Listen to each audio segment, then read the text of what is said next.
നമസ്കാരം, കേരളീയസിലേക്ക് സ്വാഗതം. ഞാൻ പത്മകുമാർ. എന്നോടൊപ്പം ഉള്ളത് സോണി കല്ലറയ്ക്കൽ. അപ്പോൾ ഇന്ന് ഞങ്ങൾ ചർച്ച ചെയ്യുന്ന വിഷയം സിനിമയിലെ രണ്ട് നായകന്മാരെ കുറിച്ചാണ്. ഒന്ന് ഗണേഷ്, മറ്റൊന്ന് സുരേഷ് ഗോപി. ഒരാൾ കേന്ദ്രത്തിലെ മന്ത്രിയാണെങ്കിൽ ഒരാൾ സംസ്ഥാനത്തെ മന്ത്രിയാണ്. അപ്പോൾ ഇവർ തമ്മിലുള്ള എപ്പോഴും കൊമ്പ് കുരുക്കുന്ന ഒരു കാഴ്ചയാണ് നമ്മൾ കാണുന്നത്. അപ്പോൾ ഈ വിഷയമാണ് നമ്മൾ ഇന്ന് ചർച്ച ചെയ്യുന്നത്. അല്ല, സിനിമയിലെ രണ്ട് നായകന്മാർ മാത്രമല്ല, ഇപ്പോൾ രാഷ്ട്രീയത്തിലെ രണ്ട് നായകന്മാരാണ്. സുരേഷ് ഗോപി എന്ന് പറയുന്നത് ഒരു രാഷ്ട്രീയക്കാരനായിട്ട് എനിക്ക് ഒരിക്കലും കാണാൻ സാധിക്കില്ല. അദ്ദേഹത്തിൻ്റെ ശരീരഭാഷകളൊന്നും രാഷ്ട്രീയക്കാരന് ചേർന്നതുമല്ല. ഇപ്പോൾ സുരേഷ് ഗോപിയെ സംബന്ധിച്ച് പറഞ്ഞാൽ നല്ലൊരു വ്യക്തിത്വത്തിന് ഉടമയാണ്, നല്ലൊരു വ്യക്തിയാണ്. ഗണേഷ് കുമാർ നമ്മൾ എടുത്തു പറയുകയാണെങ്കിൽ അദ്ദേഹം സിനിമാക്കാരനാണെങ്കിൽ തന്നെ അദ്ദേഹം നല്ലൊരു രാഷ്ട്രീയക്കാരനാണ്. ഒരിക്കലും സുരേഷ് ഗോപി ആകാനായിട്ട് ഗണേഷ് കുമാറിനും പറ്റില്ല, ഗണേഷ് കുമാറിനാകാൻ സുരേഷ് ഗോപിക്കും പറ്റില്ല. കാരണം രണ്ട് തലങ്ങളാണ്.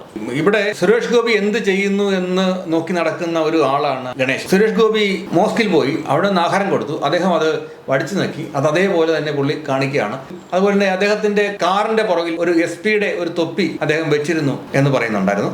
അപ്പോൾ അദ്ദേഹം അഭിനയിച്ച സിനിമയിൽ നിന്നും അദ്ദേഹത്തിന് ആ ഒരു തൊപ്പി ഒരു ഭാഗ്യമായി തോന്നി. അത് അദ്ദേഹം സ്വന്തം കാറിൽ കൊണ്ടു നടന്നു. ഇതൊരു വലിയ തെറ്റായിട്ട് ഒന്നും തോന്നുന്നില്ല, പക്ഷെ ഇതിനൊക്കെ വലിയ തെറ്റുകളായിട്ട് ചൂണ്ടിക്കാണിക്കാം. ഗണേശൻ എന്ന് പറയുന്ന ആള് ഓരോരുത്തർക്കും ഓരോ വ്യക്തിത്വമുണ്ട്. ആ വ്യക്തിത്വത്തിനപ്പുറത്ത് ഒരു വ്യക്തിയെ ആക്ഷേപിക്കുന്നതിന് ഒരു പരിധിയുണ്ട്. ഒരാളിനെ മാത്രം. സുരേഷ് ഗോപിയുടെ എത്രയോ പടങ്ങളിൽ നല്ല വേഷം ഈ ഗണേശൻ ചെയ്തിട്ടുണ്ട്. സുരേഷ് ഗോപിക്ക് അവൻ ഈ ചിത്രത്തിൽ വേണ്ട എന്ന് പറഞ്ഞാൽ ആ ഡയറക്ടർ ആ ഗണേശനെ ഒഴിവാക്കുമായിരുന്നു. പക്ഷേ അങ്ങനെ ചെയ്യാതെ തൻ്റെ സ്വന്തം പടങ്ങളിലെല്ലാം ഇദ്ദേഹത്തിന് സ്ഥാനം കൊടുത്തതിന് ശേഷം ഇദ്ദേഹം നിരന്തരം ആക്ഷേപിക്കുകയാണ്. മമ്മൂട്ടിയെക്കുറിച്ച് എന്തെങ്കിലും ഒരു വാക്ക് അദ്ദേഹം പറയട്ടെ. മമ്മൂട്ടിയുടെ സ്വന്തം ഒരു പടത്തിൽ പോലും ഇദ്ദേഹം ഇല്ല. എന്നാൽ ഈ സുരേഷ് ഗോപിയുടെ പടങ്ങളിലുണ്ട്. ഈ ലോകത്ത് സുരേഷ് ഗോപി മാത്രമാണല്ലോ ഏറ്റവും നീചനായ ഒരു മനുഷ്യനായിട്ട് അദ്ദേഹം കാണുന്നത്. അദ്ദേഹത്തിന്റെ രാഷ്ട്രീയമായ നീക്കങ്ങളെ നിങ്ങൾ ചൂണ്ടിക്കാണിക്കും. എല്ലാവരും നിങ്ങളുടെ കൂടെ നിൽക്കും. അല്ലെങ്കിൽ രാഷ്ട്രീയമായി എടുത്ത നിലപാടുകൾ തെറ്റാണെന്ന് പറയൂ, അതിന് നിങ്ങളുടെ കൂടെ നിൽക്കും. ഒരു വ്യക്തിയെ വ്യക്തിഹത്യ ചെയ്യുന്നതിന് ഒരു താല്പര്യവും ഇല്ലാതെ ഒരാളിനെ പുറകെ നടന്ന് ആക്ഷേപിക്കാൻ ശ്രമിക്കുക.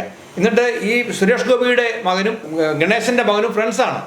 എന്നിട്ട് അവർ തമ്മിൽ ചോദിക്കുകയാണ്, അങ്കിളെ എന്തിനാണ് എൻ്റെ അച്ഛനെ ഇങ്ങനെ ആക്ഷേപിക്കുന്നത് എന്ന് ഗണേശനോട് വിളിച്ച് ചോദിക്കുകയാണ്. അപ്പോൾ ആ സ്വന്തം മകനോട് പോലും, ആ മകൻ്റെ സുഹൃത്തെന്ന നിലയിൽ, സുഹൃത്തിൻ്റെ ഫാദർ എന്ന നിലയിൽ ഉള്ളൊരു പരിഗണന പോലും കൊടുക്കാതെ ഒരാളിനെ ആക്ഷേപിക്കുന്നതിൻ്റെ കാര്യം എന്താണ്? എന്തുകൊണ്ടാണ് ഒരു തൊപ്പി അതിൻ്റെ പുറകിൽ ഇരുന്നുകൊണ്ട് എന്താണ് അദ്ദേഹത്തിന് കുഴപ്പം? ഇദ്ദേഹം ഇന്ന് ആനകളെ സൂക്ഷിക്കുന്നില്ലേ?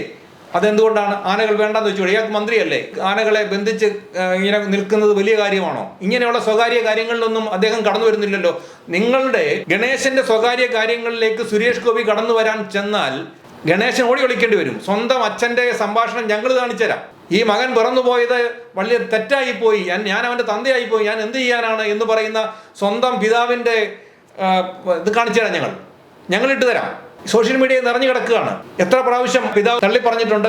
പിതാവ് വീതം കൊടുത്തത് ആർക്കാണെന്ന് പിതാവ് വിളിച്ചു പറഞ്ഞല്ലോ. സ്വന്തം പിതാവ് ഈ ഗണേശനെ പറ്റി പറഞ്ഞിട്ടുണ്ടല്ലോ പലതവണ. അതെല്ലാം ഈ ചർച്ചയിലാണല്ലോ. സ്വന്തം പിതാവ് ചോദിക്കുന്നുണ്ട്, ഞാൻ അവന് വീതം കൊടുത്തു, ആ വീതം കുറഞ്ഞു പോയെങ്കിൽ ആ വീതം അവന് കിട്ടേണ്ട വീതം ഞാൻ ആർക്കാ കൊടുത്തതെന്ന് പറഞ്ഞാൽ അവൻ്റെ മന്ത്രിപദം എന്ന് പോകുമെന്ന് പറയുന്നുണ്ട്. അത് ആർക്കാണ് കൊടുത്തതെന്ന് ഗണേശൻ അറിയാമല്ലോ.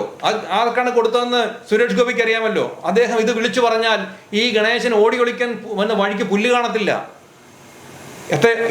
ഈ ആളിനെ സംബന്ധിച്ചല്ല, ഈ വ്യക്തി എന്ന് പറയുന്ന, ഈ മന്ത്രി എന്ന് പറയുന്ന ഗണേഷ് കുമാറിനെ ഞാൻ അങ്ങേറ്റം ബഹുമാനിക്കുന്ന ആളാണ്, ഈ സമൂഹം ബഹുമാനിക്കുന്ന ആളാണ്. പക്ഷേ ഈ വ്യക്തി എന്ന നിലയിൽ നിങ്ങൾ വെറും സീറോയാണ്. ആൾക്കാരോട് ചിരിച്ചു കളിക്കാനും ആൾക്കാരെ മയക്കിയെടുക്കാനും ഉള്ള കഴിവ് സുരേഷ് ഗോപിയെക്കാട്ടിൽ കൂടുതൽ നിങ്ങൾക്കുണ്ട്. അദ്ദേഹത്തിന് അതില്ല. അദ്ദേഹത്തിന് പെട്ടെന്നൊരു വൈബുണ്ട്, ആ ഒരു ഫ്രീക്വൻസി ഉണ്ട്. ആ ഫ്രീക്വൻസിയാണ് അദ്ദേഹത്തിന്റെ പടങ്ങളിലെല്ലാം വിജയമെന്ന് കഴിഞ്ഞ ദിവസം മുകേഷ് പറയുന്നുണ്ടായി. അദ്ദേഹത്തിന്റെ പടത്തിൽ അദ്ദേഹത്തിന് ആ ഒരു വൈബുള്ള ഒരു ക്യാരക്ടർ കൊടുത്താൽ അദ്ദേഹം ചെയ്യുന്നത് അദ്ദേഹത്തിന്റെ വൈബിന്റെ കാര്യം കൊണ്ടാണ്. അദ്ദേഹത്തിന്റെ നടപ്പിലൊക്കെ അതുണ്ട്. അദ്ദേഹത്തിന്റെ ധാരാളം വീഡിയോകൾ ഞങ്ങൾ വിടുന്നുണ്ട്. അതൊന്നുമല്ലേ, നിങ്ങൾക്ക് ഒരു വ്യക്തി എന്ന നിലയിൽ നിങ്ങൾക്കൊരു പരിമിതിയുണ്ട്. നിങ്ങളൊരു മന്ത്രിയാണ്. ആ മന്ത്രിസ്ഥാനത്ത് ഇരുന്നു കൊണ്ട് നിങ്ങളുടെ പ്രതിയോഗിയെ നിങ്ങൾ വെട്ടു. നിങ്ങൾ രാഷ്ട്രീയമായി നിങ്ങൾ വിമർശനങ്ങളുണ്ടെങ്കിൽ ഉന്നയിക്കൂ. സുരേഷ് ഗോപി തൃശ്ശൂരിന് എന്ത് ചെയ്തു എന്ന് ചോദിക്കൂ. തൃശ്ശൂരിന് എന്തുകൊണ്ടാണ് വാഗ്ദാനങ്ങൾ പാലിക്കാത്തതെന്ന് ചോദിക്കൂ. അല്ലെങ്കിൽ അതിനൊക്കെ ഉത്തരം തരാൻ അദ്ദേഹത്തിന് കഴിയും. അദ്ദേഹത്തിന് അതിനുള്ള സമയം ഉണ്ടാകും. അദ്ദേഹത്തിന് അതിനുള്ള കാര്യങ്ങളുണ്ടാകും. അതിന് പകരം ഒരു വ്യക്തി എങ്ങനെ ആഹാരം കഴിക്കുന്നു, ആ വിരൽ അടിച്ചു നക്കുകയാണ്. ഇത്തരം ആരോപണങ്ങൾ ഉന്നയിച്ചുകൊണ്ടല്ല ഒരു പ്രതിയോഗിയെ നേടേണ്ടത്. ഒരു നായരെ കാണാൻ പാടില്ല എന്ന് NSSന്റെ ആചാര്യനായിട്ടുള്ള ശ്രീ മന്നത്ത് പത്മനാഭൻ പറഞ്ഞിട്ടുണ്ട്. അതാണ് യാഥാർത്ഥ്യമായിട്ട് കാണുന്നത്. കാരണം മമ്മൂട്ടി എന്ന് പറഞ്ഞ ആളിനെ തൊടത്തില്ല. അദ്ദേഹത്തിനോട് ഒരു ഒന്നും പറയില്ല, അദ്ദേഹത്തിന്റെ പണം കിട്ടിയില്ലെന്ന് പരാതിയില്ല, മമ്മൂട്ടിക്ക് എന്നെ ഇഷ്ടമല്ല എന്ന് പറഞ്ഞ് നടക്കുക എന്ന് മാത്രമേ ഉള്ളൂ. മമ്മൂട്ടിക്ക് എന്നെ ഇഷ്ടമല്ല എന്ന് നിങ്ങൾ 100 തവണ പറഞ്ഞിട്ടുണ്ടല്ലോ. എന്തെങ്കിലും മമ്മൂട്ടിയുടെ ഒരു കാര്യത്തിൽ ഒരു ഇതേപോലെ ഒരു വാക്ക് ഉച്ചരിക്കാൻ നിങ്ങൾക്ക് എന്താണ് കഴിയാത്തത്? അപ്പോൾ നിങ്ങൾക്കൊരു കോമഡിയാണ്, നിങ്ങൾക്ക് സിനിമയിലല്ല ഇതിനേക്കാട്ട് നല്ല കോമഡി ചെയ്യുന്നതായിരിക്കും നല്ലത്. വ്യക്തികളെ ഇങ്ങനെ ആക്ഷേപിക്കുന്നത് ശരിയല്ല. സുരേഷ് ഗോപിയെ കുറിച്ച് പറയേണ്ടപ്പോൾ ഞങ്ങൾ സുരേഷ് ഗോപിയെ കുറിച്ച് പറയും, വിമർശിക്കേണ്ടപ്പോൾ ഞങ്ങൾ ശക്തമായി വിമർശിക്കും. പക്ഷേ നിങ്ങളൊരു സംസ്ഥാനത്തിന്റെ മന്ത്രിയാണ്, ഒരു കേന്ദ്രമന്ത്രി എന്നുള്ള പരിഗണനയുണ്ട്. പ്രോട്ടോകോൾ അനുസരിച്ച് നിങ്ങളെക്കാളും ഒത്തിരി ഉയരത്തിലാണ്. നിങ്ങൾക്ക് രാഷ്ട്രീയമായി നേരിടുന്നതിന് പകരം വ്യക്തിപരമായി നേരിടുന്നത് തെറ്റാണ് എന്നാണ് പറയാനുള്ളത്. അല്ല, സുരേഷ് ഗോപിയും ഗണേഷ് കുമാറും തമ്മിൽ ഇന്നലെയോ തുടങ്ങിയ ബന്ധമല്ല. സിനിമാ സംഘടനയായ അമ്മ എന്ന സംഘടന ആരംഭിക്കുന്നത് തന്നെ ഇവരുടെ നേതൃത്വത്തിലാണ്. സുരേഷ് ഗോപിയും ഗണേഷ് കുമാറും ഒക്കെ കൂടെ മരിച്ചുപോയ മുരളി കൂടെ മുൻകൈ എടുത്തുകൊണ്ടാണ് അമ്മ എന്ന സംഘടന രൂപീകരിച്ചത്. ഒരുപാട് സിനിമകളിൽ സുരേഷ് ഗോപിയും ഗണേഷ് കുമാറും ഒന്നിച്ച് അഭിനയിച്ചിട്ടുണ്ട്. അതായത് കമ്മീഷണർ, സ്ഥലത്തെ പ്രധാന പയ്യൻസ്, മഹാത്മാ, ഭൂമിയിലെ രാജാക്കന്മാർ, മണിച്ചിത്രത്താഴ്, അങ്ങനെയുള്ള ഒരുപാട് സിനിമകളിൽ ഇവർ നല്ല കോമ്പിനേഷൻ ആയിരുന്നു. ഒരുപാട് പബ്ലിസിറ്റി ഒക്കെ കിട്ടിയ സിനിമകളൊക്കെ തന്നെയായിരുന്നു ഇതൊക്കെ തന്നെ. പക്ഷേ സിനിമാക്കാരുടെ ഇടയിൽ നിന്ന് ഒരു രാഷ്ട്രീയക്കാരുണ്ടായത് ആദ്യമായിട്ട് ഗണേഷ് കുമാറാണ്. അപ്പം സിനിമാക്കാരുടെ ഇടയിൽ ഇനി മറ്റൊരു നേതാവ് ഇനി വരികില്ലെന്നാണ് ഗണേഷ് കുമാറിനെ പോലുള്ളവരും മറ്റുള്ളവരും ഒക്കെ വിചാരിച്ചിരുന്നത്. ഒരു അസൂയുണ്ടോ ഇതിനകത്ത്? ഇത് ഈഗോ ക്ലാഷ് തന്നെ. സുരേഷ് ഗോപി മറുവശത്ത് കേന്ദ്രമന്ത്രിയായിരിക്കുന്നു, BJPയുടെ സമുന്നത നേതാവായി കേരളത്തിൽ വന്നിരിക്കുന്നു.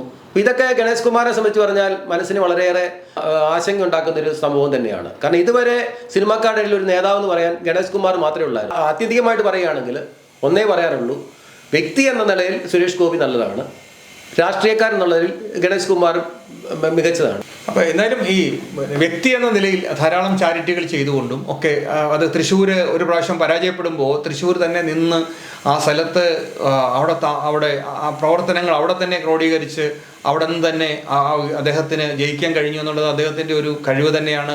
ആ കഴിവ് അദ്ദേഹത്തിന് കാണിക്കാൻ കഴിഞ്ഞു. ഇതിന് കട്ട് പറയാൻ ഞാൻ ആളല്ല എന്ന് ജനങ്ങളാണ് കട്ട് പറയേണ്ടത്, ഡയറക്ടർ എന്ന് പറയുന്നുണ്ട്. ജനങ്ങൾ ആർക്കാണ് കട്ട് പറയേണ്ടതെന്ന് വെച്ചാൽ ജനങ്ങൾ കട്ട് പറയട്ടെ. നിങ്ങൾ രാഷ്ട്രീയമായി നിങ്ങൾ ഏറ്റുമുട്ടു, ഞങ്ങളോടൊപ്പം ഞങ്ങളുണ്ട്. പക്ഷേ സ്വന്തം കാലിലെ മന്ത് മറച്ചു വെച്ചിട്ട് അന്യൻ്റെ ഒരു കാലിലെ മന്ത് കാണിച്ച് മന്ദ എന്ന് നിങ്ങൾ വിളിക്കരുത്. നിങ്ങളുടെയും സ്വകാര്യ ജീവിതത്തിലേക്ക് കടന്നു വന്നു കഴിഞ്ഞാൽ ധാരാളം ചൂണ്ടിക്കാണിക്കാൻ പലർക്കും ഉണ്ടാകും. ആ വിഴുപ്പെല്ലാം സുരേഷ് ഗോപിയെ കൊണ്ട് പബ്ലിക്കായിട്ട് അലക്കാൻ ഇടവരുത്തണ്ട. നിങ്ങളുടെ രാഷ്ട്രീയമായി നിങ്ങൾ ഏറ്റെടുത്തു. നിങ്ങളെ ഞങ്ങൾ സിനിമാക്കാരനായിട്ട് കണ്ടപ്പോൾ നിങ്ങൾ സിനിമാക്കാരായിരുന്നു, ഇപ്പോൾ നിങ്ങൾ രണ്ടുപേരും രാഷ്ട്രീയക്കാരാണ്. നിങ്ങൾ രാഷ്ട്രീയമായി നാടിന് വേണ്ടി എന്തൊക്കെ ചെയ്യാൻ കഴിയുമെന്ന് ആ കാര്യത്തിൽ നിങ്ങൾ അങ്ങോട്ടും ഇങ്ങോട്ടും മത്സരിക്കൂ എന്ന് മാത്രമാണ് ഞങ്ങൾക്ക് പറയാനുള്ളത്. ഏതായാലും അടുത്തൊരു ചർച്ചയുമായി ഞങ്ങൾ വീണ്ടും കടന്നു വരും. അതുവരെ നന്ദി, നമസ്കാരം. കൂടുതൽ വാർത്തകളും വിശേഷങ്ങളും നിങ്ങൾക്ക് ലഭിക്കാൻ കേരളീയം ന്യൂസ് സബ്സ്ക്രൈബ് ചെയ്യുക. കൂടെ ബെൽ ബട്ടണും അമർത്തുക.